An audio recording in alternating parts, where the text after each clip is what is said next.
have you never stood next to nobody? Because you studied the 48 Laws of Power. Nah, man, that's whack. And he knew exactly what I meant because he'd been standing next to something his entire career. Right. He stood next to Biggie. You put hot on him. That's stand next to the fight if you want, right? You stood next to Mace. You stood next to Jock. Look, Puffy might be the destination for anybody going nowhere. He's not wrong. Y'all are fucked. Nobody survived him. You all are fucked. Look at it. Yeah. Please, people, help me help you. Who's first? In a surprising turn of events, Darius Jackson, the boyfriend of the talented Keke Palmer, has found himself entangled in an unexpected and challenging situation involving hip-hop legend Diddy. This encounter has left a lasting impact on Darius, leaving behind deep emotional scars that could potentially shape his life indefinitely. Keke has recently shared some information regarding Diddy and her relationship with Darius. What all that stuff does to you, that's not what God wants for nobody. Their meet cute took place during Memorial Day Bash in 2021, hosted by Issa Rae and Diddy. There have been rumors that Darius was desperate to make it big in the film industry, which led some people to assume he was after Keke for her wealth. Some even went as far as questioning his sexuality, claiming he was gay. Can you believe the audacity? However, it is the dark side of the story that truly comes to light.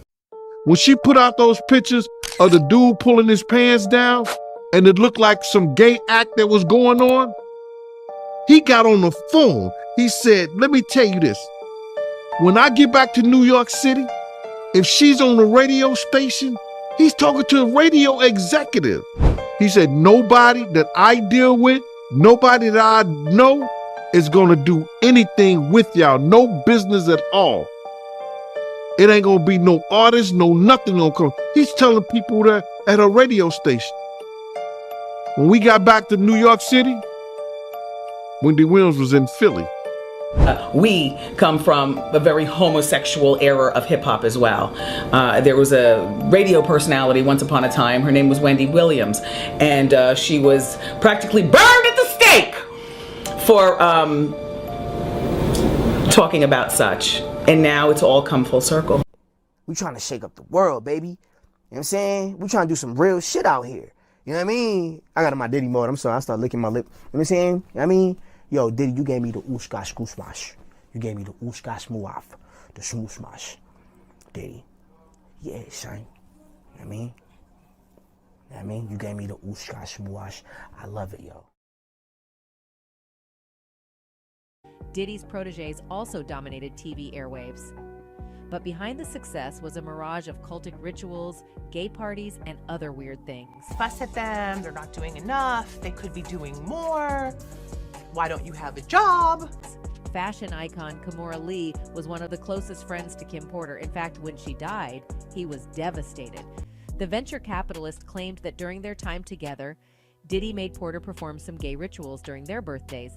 For a fact, Gene Deal, the man who was in charge of Diddy's security, also claimed that he witnessed the bizarre happenings more than once. Not long ago, rapper Fabulous also gave some info regarding the same weird parties with Diddy at the center of them all. The truth is, most people want to go to a celebrity after-party to rub shoulders and mingle with whichever stars are in the house. Did you all know that Wendy Williams and Sean Puffy Diddy Daddy Love Combs had a long-standing 20-year feud? Puff got one of the hottest DJs off of Hot 97 because she wanted to put up a picture of him getting his pants pulled down.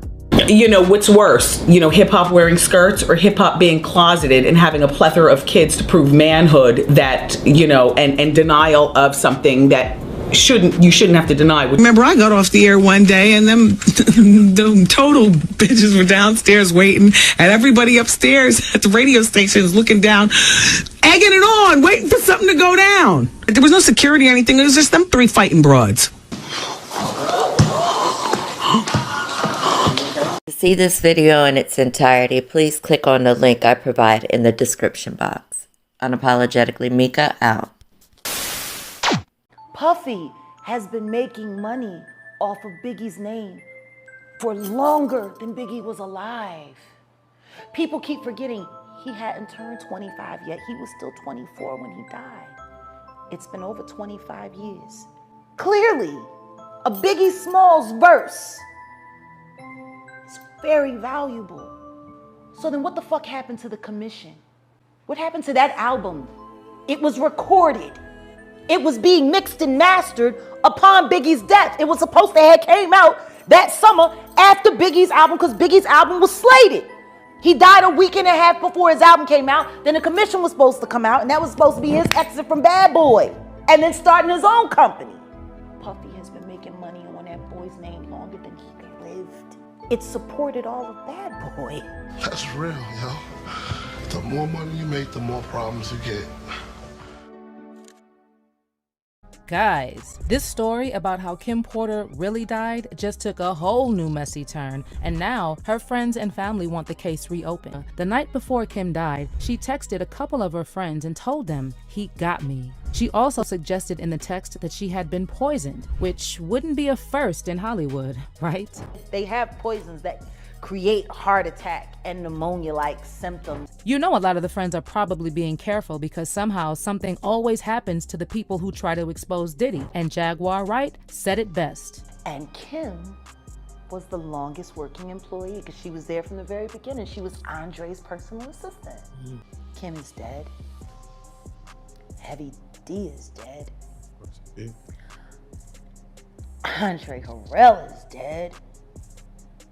The only two left are Puffy and Al almost died. Eminem said Diddy deleted Tupac, and the rap world couldn't believe what happened next. Eminem dropped the Machine Gun Kelly diss track Kill Shot, and fans went insane. But one line about Diddy in particular got fans riled up more than anything about MGK. Eminem rapped the verse, but this idiot's boss pops pills and tells him he's got skills. But Kells, the day you put out a hit is the day Diddy admits that he put the hit out that got Tupac killed. Fans couldn't comprehend Eminem was calling out Diddy for ordering Tupac's unaliving. Tupac's deletion happened in Las Vegas 27 years ago and remains unsolved to this day. But even though Eminem's accusations were bold, he ended the track saying, "I'm just playing Diddy, you know I love you." But Diddy responded and shocked fans with what he said. Diddy picked up the phone and called his friend Joe Budden to spill the tea. He said the war with Eminem was over because it was in his hands now and he'd put an end to it. But Joe was worried about Diddy. But Diddy insisted Eminem was just wild and there was nothing more to say about it. Diddy used to take 14-year-old Usher to wild parties.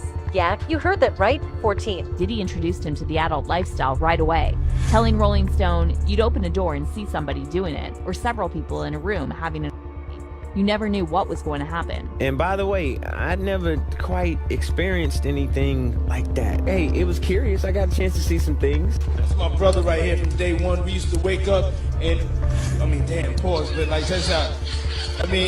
Back in the days when he was like 10 and I was a little bit older, his older brother, we used to fight over the Frosted Flakes. As soon as you turn 16, you know what I'm saying? I'm gonna let you rock this every time. It's gonna be yours.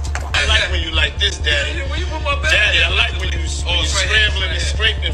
I like that. Where we hanging out and what we doing, we can't really disclose, but it's definitely a 15-year-old's dream.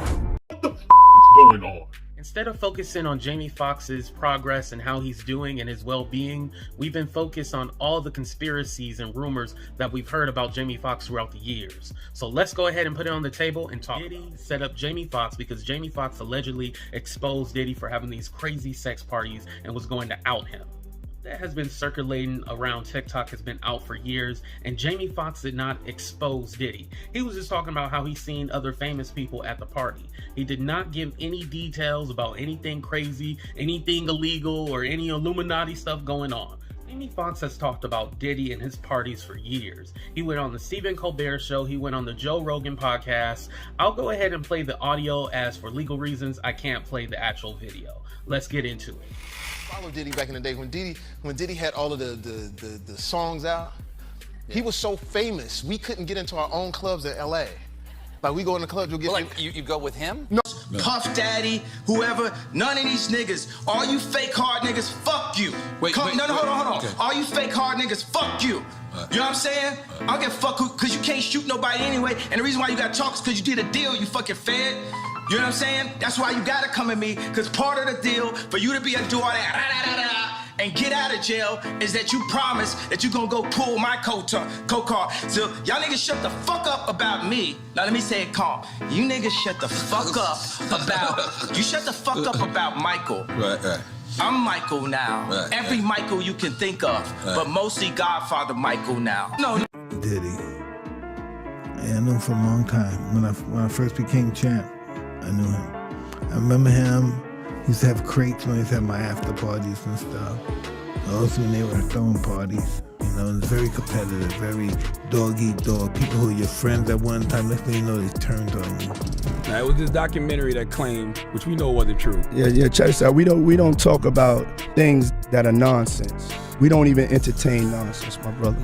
27 years after Tupac Shakur's death, the police finally arrested and charged the men they believe orchestrated the killing. Dwayne Keith Davis, also known as Keefy D, was arrested on Friday, September 29th, and a grand jury indicted him on charges of murder. However, since Keefy previously claimed that Diddy put a $1 million bounty on Tupac's head, fans are now wondering if Diddy could also go down for Pac's murder. Meanwhile, reports emerged that Tupac's friend, Mike Tyson, allegedly suspected that Diddy was involved in the plot to eliminate Pac. And a recent surprising revelation from Mike has brought new attention to the matter. So what exactly did Mike say about Diddy's alleged involvement in Tupac's murder? Could Keefy D's arrest really be the beginning of Diddy's downfall? Let's get into it. 27 years after rapper Tupac Shakur was shot to death in a car in Las Vegas, a man who confessed to his involvement in the crime is behind bars. Who shot Tupac? The kid for the code of the streets. It just came in the backseat, bro. A shocking development just occurred in